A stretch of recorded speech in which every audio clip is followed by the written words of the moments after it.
იუსტიციის სამინისტროში დღეს კიდევ ერთი კვლევის პრეზენტაცია გაიმართა სამინისტროს წარმომადგენლებმა ჟურნალისტებს მოწმისა და დაზარალებულის კოორდინატორის სამსახურის კვლევის შედეგები გააცნეს. 227 გამოკითხულიდან 93 სამსახურის ფუნქციონირებას საკმაოდ მნიშვნელოვნად აფასებს. 96 კი მომსახურებით კმაყოფილია და აუცილებლად თვლის, რომ სტრუქტურა მომავალშიც აქტიურად უნდა იმუშაოს.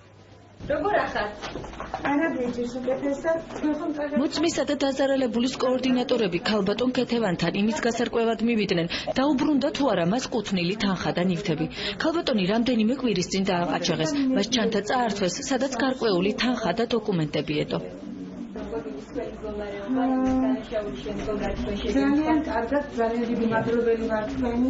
ჩათაც გადმომცეს, რაც იპოვეს, პატარა საფულე იყო, შეიძლება საფუთები. დამატებით რამე კითხვები ხო არ გვაქვს ქალბატონ ქეთევან? თუ რამე გაინტერესებს, შეგვიძლია რომ დამეხმაროთ.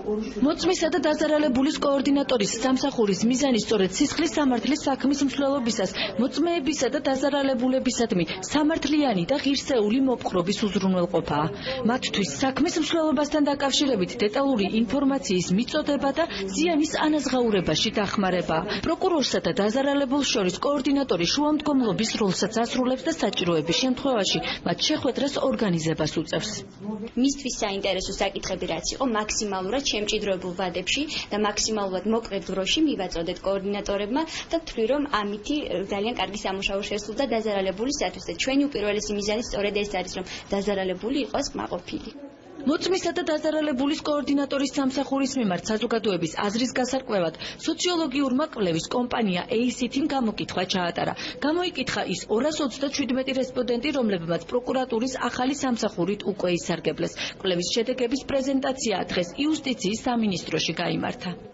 ჩვენთან შეიქმნა მოწმის და დაზარალებულის კოორდინატორის სამსახური, რომლის მიზანია დაზარალებულისათვის კვალიფიციური კონსულტაციის გაწევა, საქმის დეტალებთან დაკავშირებით ინფორმაციის მიწოდება, ღირსეული და სამართლიანი მოპყრობის უზრუნველყოფა.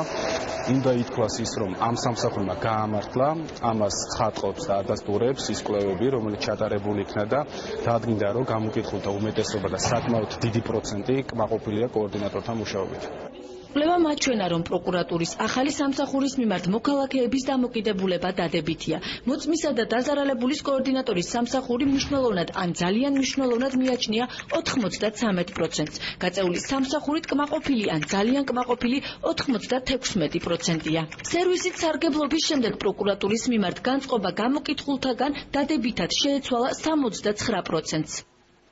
სასიხარულოა აღინიშნოს, რომ მომხმარებელთა უდიდესი ნაწილი 96% არის კმაყოფილი ამ სერვისით და ჩვენ ეს გვაძლევს სტიმულს, რომ უფრო გავავრცელოთ აღნიშნული სამსახურის მოქმედება.